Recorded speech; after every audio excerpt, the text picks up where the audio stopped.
line sometimes is very blurry when the parents move from assisting to actually meddling. And it becomes a bit of a problem now that you've brought them into the picture to assist you, and now they become meddlers. That's what we'll be talking about today. As usual, would love to hear from you if you've got experiences that you've gone through. Maybe you have friends, maybe it is you, maybe you're in that situation right now. Would love to hear from you. The Twitter handle is @MichaelG. We'll also be displaying the phone numbers that you can call as we go along. But let me now introduce the panel that we have this morning, and I'll start off with Chris Hart, who's a relationship expert. Thank you for joining us. You.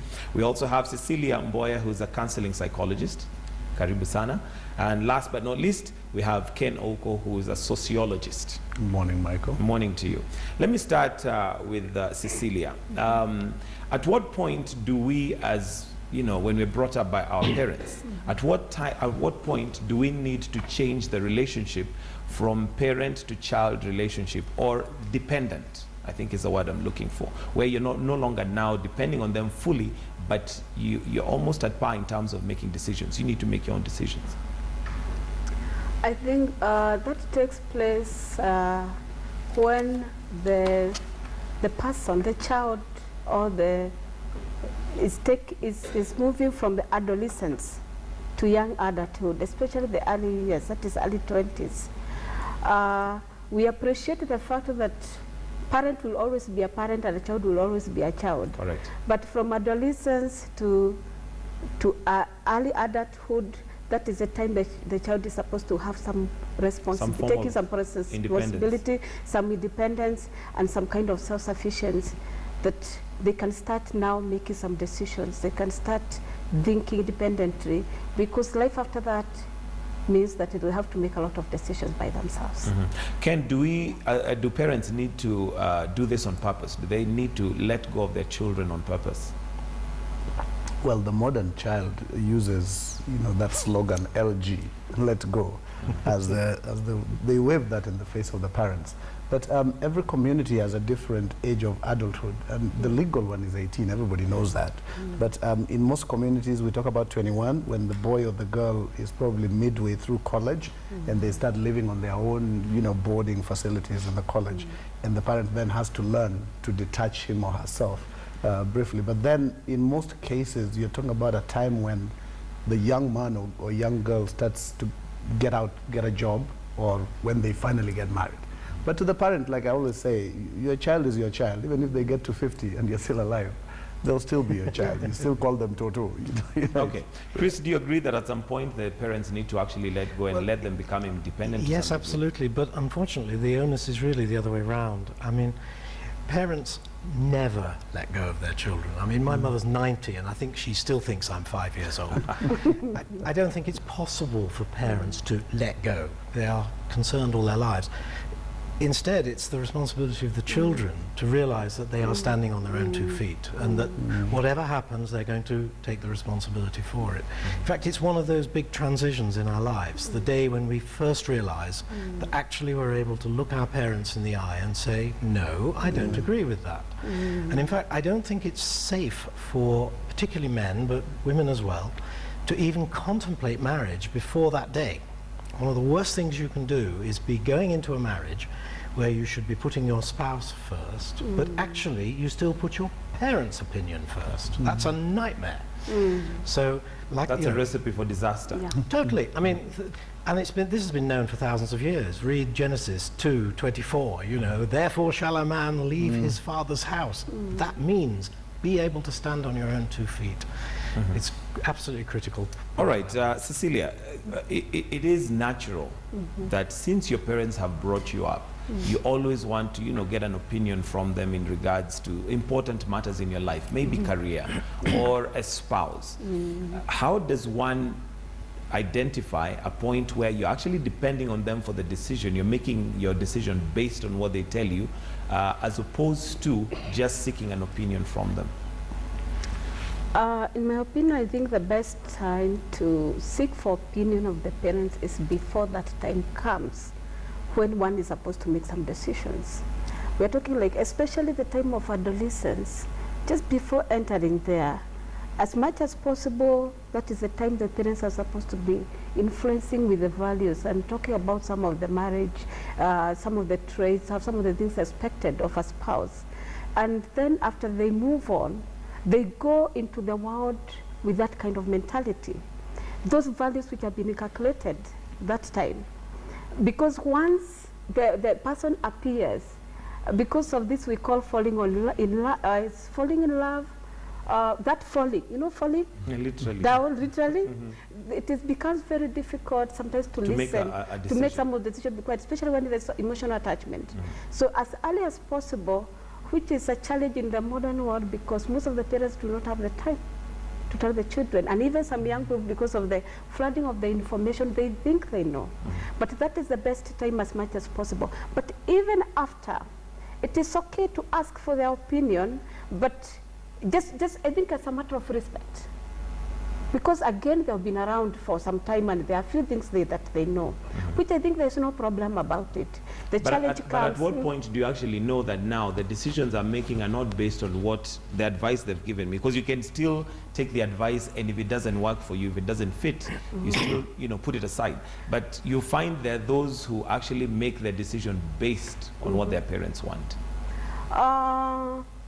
It's unfortunate. It's unfortunate if I would make a decision on the, like for example, the man I married to, just based on my parents, especially for some of us who are in the tribal marriage. Because our parents were brought up differently, they have different experiences in life, and they don't have the same experiences the young man or woman has. So it is up to the person, and that is we are talking about adolescent, early 20s and maybe mid-20s, that the person has been exposed to a lot of stuff, they know what they wanted to do, and therefore they get with what the advice they have been given by the parents, by the teachers, and some other sources with what they are looking for, because it is their life. I mean, she's hit the nail on the head. There's a number of things she said which are very important. One is that the child is living in a different world to the parent. It's particularly acute at the moment because a lot of parents, grandparents have rural backgrounds, a lot of children have urban backgrounds. The children are in a world of work which is very different from what their parents experienced. To be blunt, the parents aren't able to give good advice. The world has changed.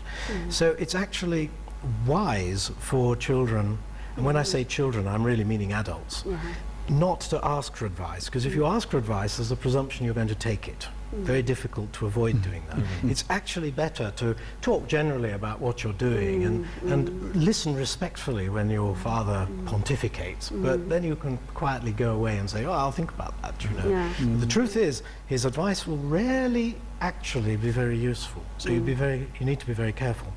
The other point is that you say adolescents, but I really do not think adolescents are mature enough to be able to make decisions like that.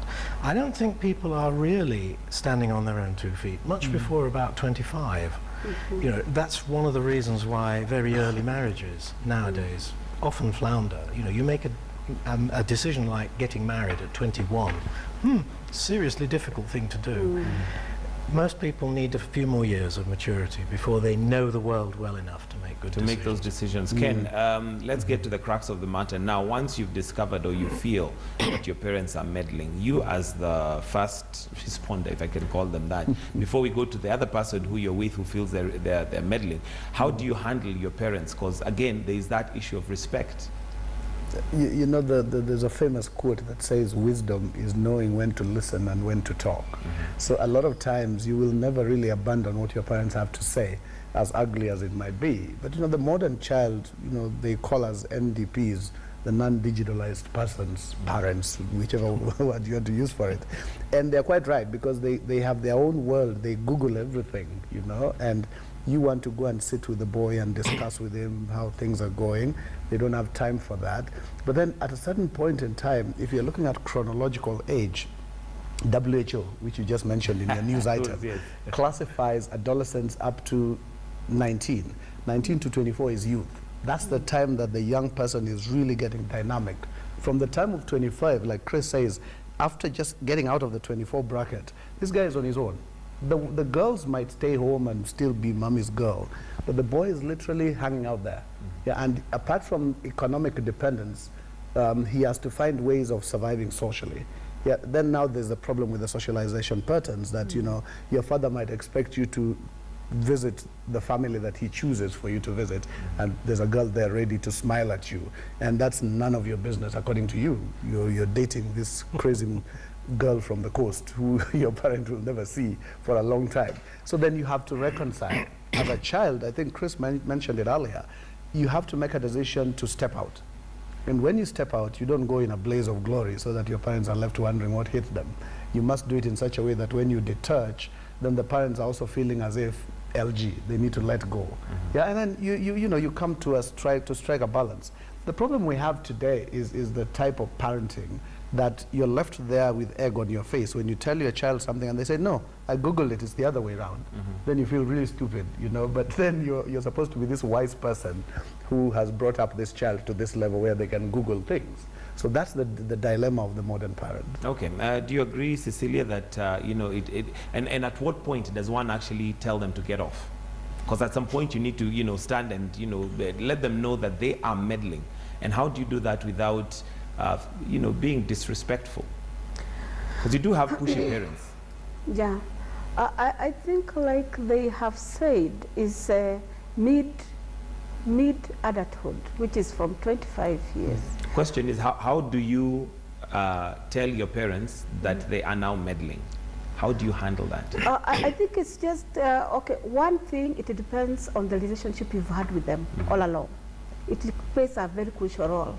Because if there was this kind of conflicted relationship, sometimes it may be difficult for for the person to tell the parents, and maybe they may need to get somebody else to talk on behalf.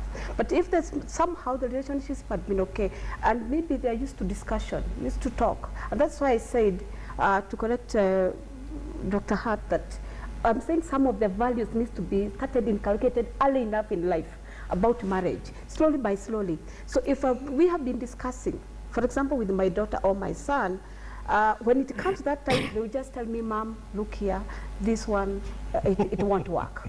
Honestly, your life, I was not there, but now I'm here. Please allow me to be. So the relationship needs to have been cultivated to a point where they can actually tell you the way the relationship has been, it cannot just change all of a sudden.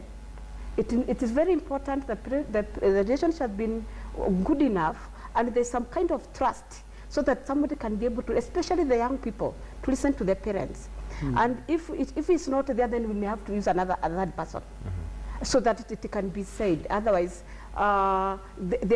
because we are talking about somebody who is emotionally attached to another person, and they're just saying like that. And the parents who are saying, my son or my daughter is being taken away. Right. So we are saying that at that particular moment, talk to them. If you've been able to talk, you've been discussing, you have some ground where you've been discussing a few things. If not possible, use doctor, can use a pastor or somebody else. Somebody else to come. Yeah, if the thing is very Chris, this is assuming that this is a cordial environment and everybody is in agreement, and you know, you're able to sit down and talk. But you do have those parents who literally want to take over, because maybe that's just how they're used to doing things in your life. Absolutely.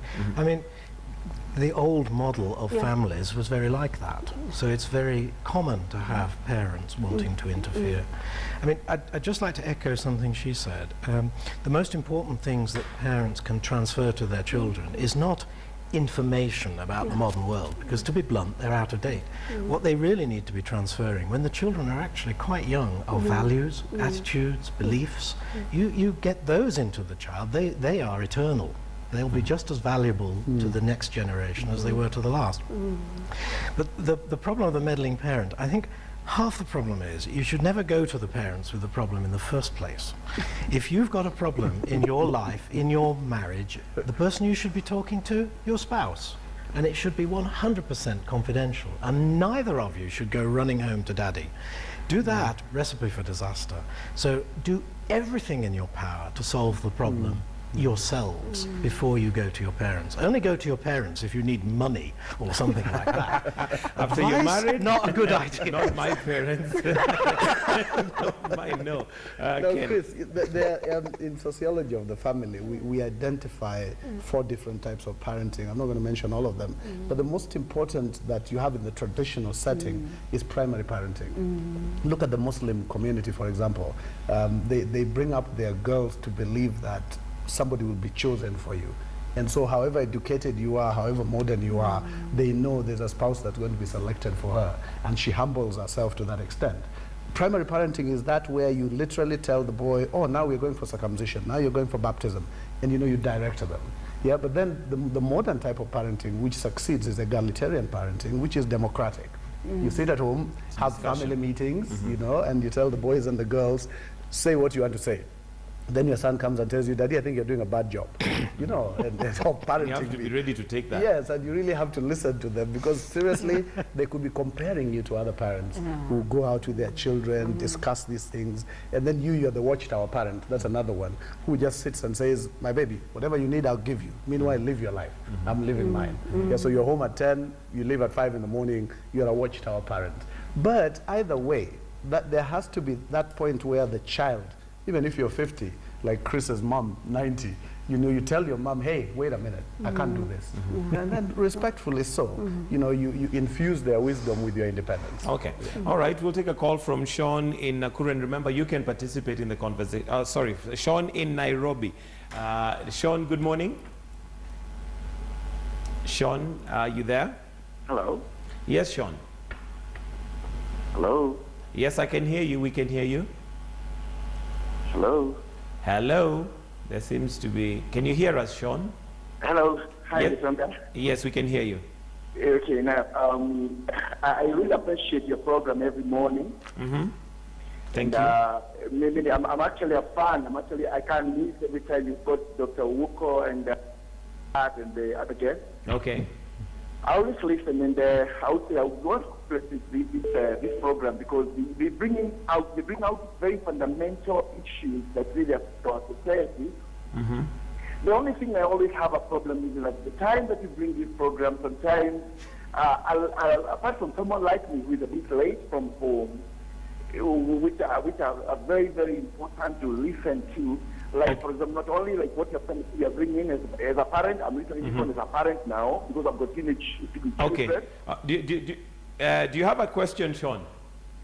Yes, I would want to I want to ask, how do you keep on handling? Sometimes I've had something like Dr. Oka say that you need to have a relationship with these children, but sometimes you feel like when you are moving with them as a parent, sometimes they would even block you out. I'll need you to go to the question, Sean, in the interest of time. That's what I mean. Then how do you deal with that? Sometimes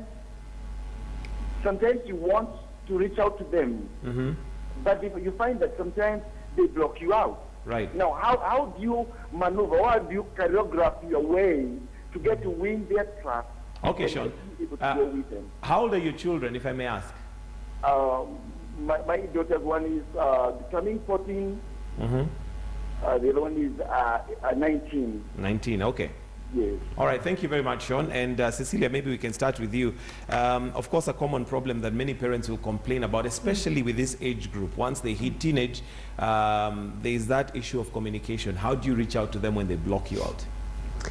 I think I would just go back to what I had said, that those people at that age, they just deal with their friends. Their friends So are does that very mean important. as a parent you cannot participate in their So lives? that is what unless I'm they're saying. parents? That's where I'm driving at. So before they reach there, you make sure that you're in the league of friends somehow. You create a relationship so that when they get there, when they choose their friends, you happen to be one of their friends, because they deal mostly, actually 60% of their challenges of the young people, adolescents, is relationship. Okay, what about an instance of somebody who maybe missed that part because the show was not on and they didn't get to that point where they're friends? So now they're not friends. They're not So in the if league they are of not friends, then it takes the parent to reach out. And when they are talking about reaching out, is trying to get their interest, talk to them, just listen to them. It's not you saying, most of the times our parents we want to tell them, but they don't want to be told. They're already having enough people to tell them what they need to hear. They don't want you, especially when you are, the age he said that one is non-digital stuff. Yes, non-digital parents. Yeah, NDP. so the point is to reach out to them, talk to, listen to them. They have a lot of stories to give. But at the same time, give them space. Sometimes we go too much trying to get to them. So give them space. There are moments when I'm in my house. These guys say, remember we want you in the house. I come to the house, then everybody's in their room. Then ask them, you told me to come here, and then you are not there. No, we don't worry. As long as you're around, we are okay.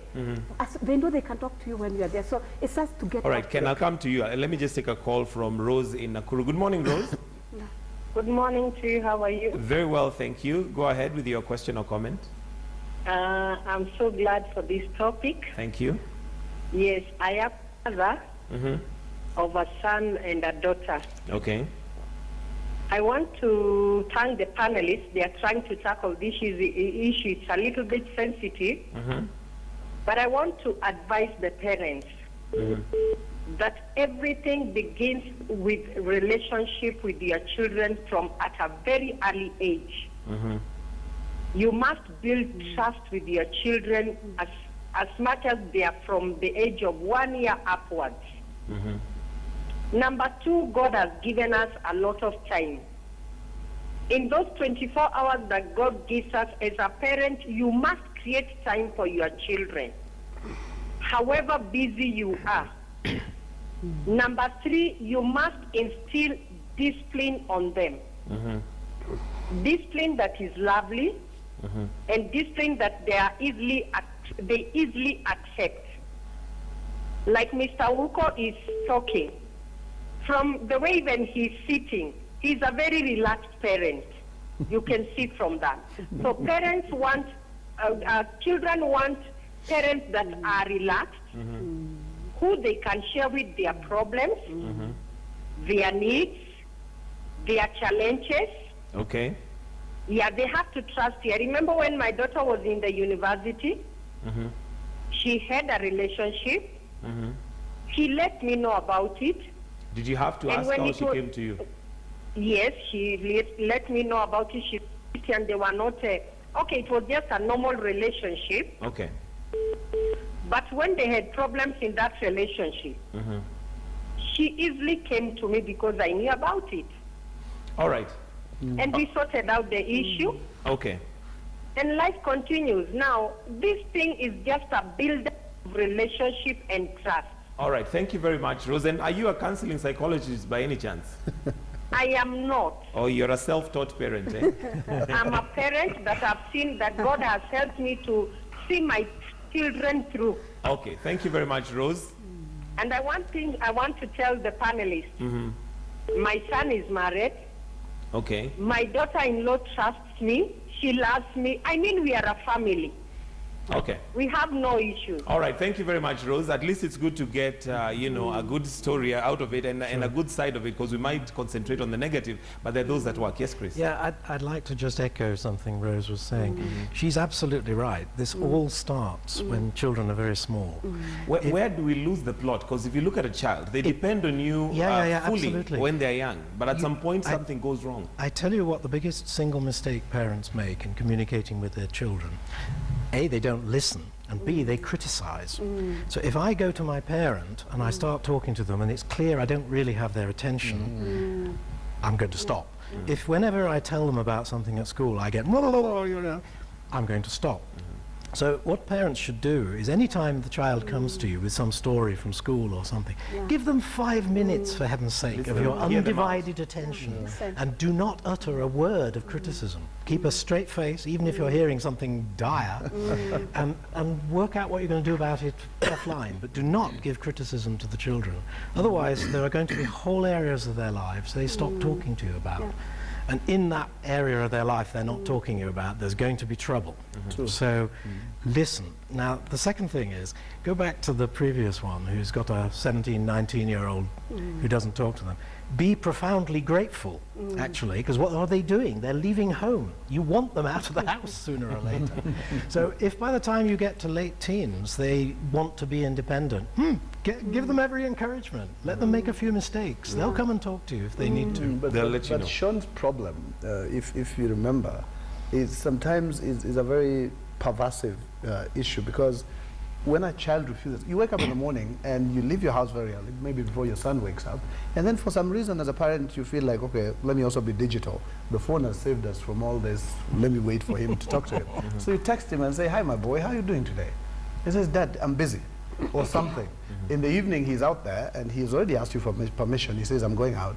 Every time you call him in the middle of the night or whatever time he thinks you're meddling, quote unquote, he doesn't answer the phone, and when he gets home he says, Daddy, why do you keep calling me all the time? I'm safe, I'm good. But as a parent, you're not feeling like he's safe.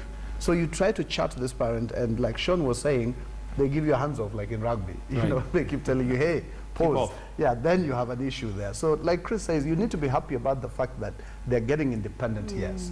But you might also lose them, because if they keep going out, like you say, you're an easy parent, so you tell the boy, okay, go out, what time are you coming back? Take that car if you have a car, or take this taxi, give me the taxi's number. And then the boy knows you're still in control, but he's got his freedom.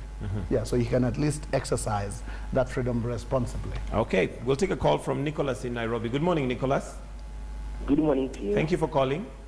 Yes. Yes, go ahead, Nicholas. My question is, how do you reform a parent, like in my case, the relationship between me and my dad? Sorry, can you speak up a bit, Nicholas? Sorry? Can you speak up a bit? I can hardly hear you. I'm saying, some of the parents do not have that relationship built during the young age. Because when I grew up, I really dined with my father. Okay. Because the way we were brought up, to fear our dad. Up to date, I'm a married man, but I rarely travel home because there's no conversation between me and my dad. Yeah, I think the closest person is mom and the dad. Okay. I don't know how then how to overcome that. Advise us on how do we reform this parents so that we can have a very clear, close relationship between parents and the children, because it's from the parents that. All right. When you grow up, you just fear dad. That is it, up to date. Okay. Yes. Thank you, Nicholas. Chris? You'll have to fill me in a bit. Okay, what you were saying is that they rarely had time with his dad. Yeah. And now that he has grown up, he doesn't even, he doesn't have any energy or any psyche to go and see his dad, because he knows the kind of relationship they have. They don't sit down and talk. So how does one mend that? Slowly, I think. It's going to take a while. I don't think you can just suddenly be an attentive parent when your son is 25 or something like that.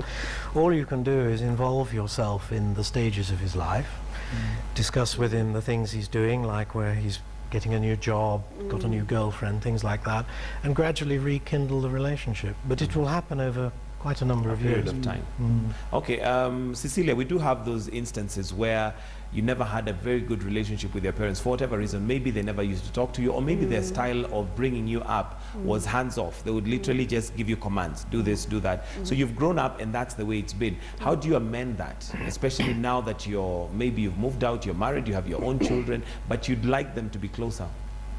I think the child has to take initiative, and now that they're able to reason, and most likely they're also parents, there are a few things they can see now, and try to move with the parents with the things that they agree on first, what they are able to agree on. Little by little, like Dr. Chris has said, little by little, I think switch on. Even if it's just talking about the weather, even if it talks about the politics of the nation, just slowly by slowly. Personally, if I would just say a bit, I didn't have a very good relationship with my mom when I was growing up.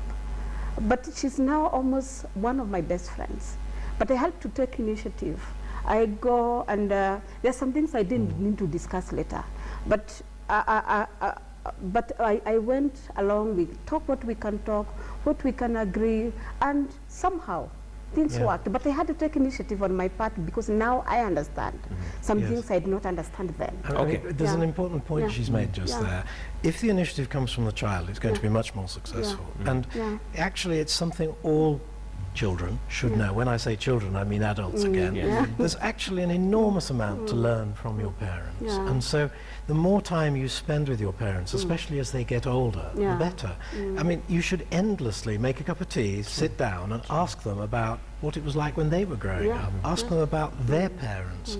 Just try and get that reservoir of information and tradition and history. Ken, let's go back to meddling. And how do you solve that when you feel that every time you visit them, they're meddling? They'll tell you, why aren't your children dressed properly? Why isn't this done? Why are you taking them to that school? You know, there's those parents who they'll never let you alone, so you'd rather not even go. You'd rather not even visit. You know, anybody who asks me, I always tell them that's the best parent to have. You know, this guy, as long as you know where to you know, shut him down. Who shuts who draws the line? The child, them or you? now you, the child who's 40, 50, you're the one who tells daddy, hey, that idea of yours is not going to work. But if they were not doing that, I'll be very concerned. If you have this aloof parent who every time your children come running around the house is like, oh, who's this now? You know, why are you doing this? Or he doesn't say anything. That's another problem. But you see, we need to engage. I think the crux of the matter, like Chris says, is have time, you know, and even if it's as little as 5 minutes, 10 minutes, at least share. And one of the things that I think the modern child is not doing is giving the parent time. Because we have to literally knock their doors, like you were saying earlier. Mommy, come home. And then when you come home, they're all locked up in their rooms, you know, everybody's doing their thing. So you have to be the one to go and knock their doors. Oh, hey, hi, baby, how's your day today? Which I keep telling my daughter, that's really ridiculous. When you hear me come home, my dad used to be like, hey, where are my children? You know, you're the ones who show up. And tell him, Daddy, welcome home, how was your day? But the modern child does not do that. They expect you to go to their domain, and again, if you keep doing that, you're invading the space. So there's quite a bit of a dilemma there, and a delicate balance. It's very, you really have to. Okay, let me take a call from Rose. Is it Rose? Hello, good morning. Hello, Elizabeth morning. in Mombasa. Yes. Elizabeth, good morning. Morning. How are you? I'm very well, thank you. Go right ahead, Elizabeth. Thanks. I'm a mother of 3, 30, 29. 21 and around 14, yes. Wow. I'm making a contribution. I'm very happy about it. First and foremost, your program is very encouraging. I'm making a contribution as a mother and also as a counselor. One thing that we are taught is that children have got 3 learning institutions. 1 is home, 2 is school, 3 is friends. So what you teach the child from home is very important. The values in the family, very important. When he goes to school or when she goes to school, she also learns from the teachers. And when they become about teenage, they lean so much more to friends. So that is the time that things go wrong. Around 14, 15, they start listening to friends more than the home. Now, if you set a good base from home where you encourage them, you tell them, and you give them that chance to express themselves. Most of the times when I'm counseling, the cases that come to me, the number 1 complaint is lack of trust. Parents don't trust their children, and they complain that they are all over meddling in their business. Parents must learn to trust their children. If you have taught a child from age 0 to 14, at least you put certain values, core fundamental values. You should not be so afraid that this child is going to run amok. And this should have been instilled earlier on anyway. Yes. From 0 to 14, you have 14 years to teach a child before they go to secondary school. Now, you have to let them express themselves. Give them room to express themselves. Give them room. The brain has developed enough now. They start reasoning. Most times we don't let the children express themselves, and that is where the trouble begins. Okay. I saw this with my father. Whenever we reached 14 years, 15, he let us sit at the table with him. He asked us, how was your day? How did you do things? What is your opinion on this? And we built our confidence. But over time. If the parent, over time, when you are 14 and above. Okay. Below 14, the parents should be very much involved. But giving them time. Child, yes, and give the child room to express themselves. What you have taught, let them use there. Okay, Elizabeth, I'm going to have to cut you short because of time. We are running out of time. Thank you so much, Elizabeth, for very good advice there. And that's from experience. And she's talked about quite a number of things: relationship, trust, time, discipline, which had also been mentioned. And we'll have to wrap it up there. But before that, I'd just like to get your final thoughts on this. Chris, maybe let me start with you too. Well, I mean, several very important things have been mentioned. The importance of instilling values early on. If your children pick up your values when they're 5, 7, 9, they won't go far away. The other thing is you must let children take risks. When they're small, the risks they take are small. They fall over a few times, they learn quite a lot. You protect your children too much when they are young, they will make horrendous mistakes when they get into their teens. Let them make a few thumping big mistakes when they're 7 or 8 years old, and they really understand life. Okay, Cecilia? What I would like to tell the young people first is that parents, sometimes they look like they're meddling, like they're doing what, but it's very important to understand that parents love their children. They may have the wrong approach, that's the first thing, but in their mind they think they're doing the right. Having said that, parents also should, like Dr. has said, that they should learn to allow children to take small steps. And they remember also they were young people at some point in their lives. It's like sometimes when we get parents, we forget that times we came from a journey. To let the young people also take some steps and move on, but let us be within the scene so that we can be able to support them when they fall. And we don't tell them, I told you should not have done that. Let us just be around and know that, allow them to make mistakes and give support when it is necessary. Yeah. Ken? To every parent who listens to me, family meetings. You know, once a month, every one Sunday afternoon. But what should those family meetings contain? Because they could just be shouting matches. No. You must have democracy. Familial democracy dictates that when you sit around that fire, the children will say what they feel, and you make sure they say what they feel, because sometimes we kind of look like, grrr, there you say it. You know, but once you do that, the next step is romance your children. You know, we do that when they're younger. You always come home with gifts and stuff. Then when they get to about 14, you forget. Yeah, once in a while, go out there and buy your girl a very nice T-shirt or something without her asking, and then come and say, here you are. Yeah, so if you're good enough, you can accompany it with a letter, and then she'll read it for the rest of her life. You know, it works. Oh, wonderful. Thank you very much for joining us today. We have Chris Hart, who is a relationship expert, Cecilia Mboya, counseling psychologist, and Ken Ouko, who is a sociologist. Thank you so very much. And to you at home, thank you very much for participating. Sophia, I'm sure you enjoyed that discussion. Quite insightful. There's a reason why I'm laughing, but I can't divulge it right now. This is epic lessons in life, you know. We must... no, but on a serious note, my folks, I think they're not the meddling type. They did a good job. They let you... No, but you see, I mean, I still see them. I was just trying to figure out if, like... I would think they're not... When you bring a potential husband, fiancé. Have you gone down that road yet? I guess I opened that kind of one. I'm trying to get traffic. You walked right into it. I know. It's because I was trying to buy time to open this, but it's not opening. So let's see. So it's been crazy, the roads. Yes, with the rain last night and the night before, you know, those terrible traffic. Yes. The gridlock. The flooding, and oh my gosh. So somebody has tweeted what we should look like. Look at this picture. What kind, like this is huge. It's a car that's actually been placed onto some modified mkokoteni of some sort. Yeah, just so you're high enough to be above all of that water. To clear the water. Yeah, but my 3 routes, let's see what they're saying. Mbagathi Way is smooth now. Last night was a mess. Ngong Road is where most people slept this last night, and it was really chaotic. And if it is smooth now, maybe it's because they're still asleep. They probably got home. Yeah, then they go back. Then they're like, okay, let's do this all over again, friends. Then there's caution on James Gishuru Road, flooded as you approach the roundabout to Olenguruone Road.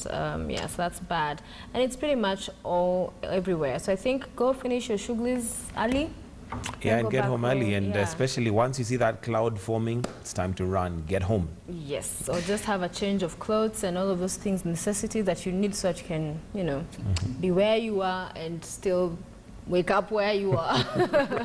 Thank you for watching the show today. Always a pleasure to be with you every morning. Tomorrow, State of the Nation will be exciting. We'll be looking at some of those important subjects and stories we've been covering for you, so you don't want to miss that. And of course, as always, we spread it out. Yes, tomorrow we'll also be keeping fit, so get yourselves ready. That's going to be coming up right here tomorrow. But for now, we take this time to thank you so very much for keeping us company. Have yourselves a great and a wonderful day.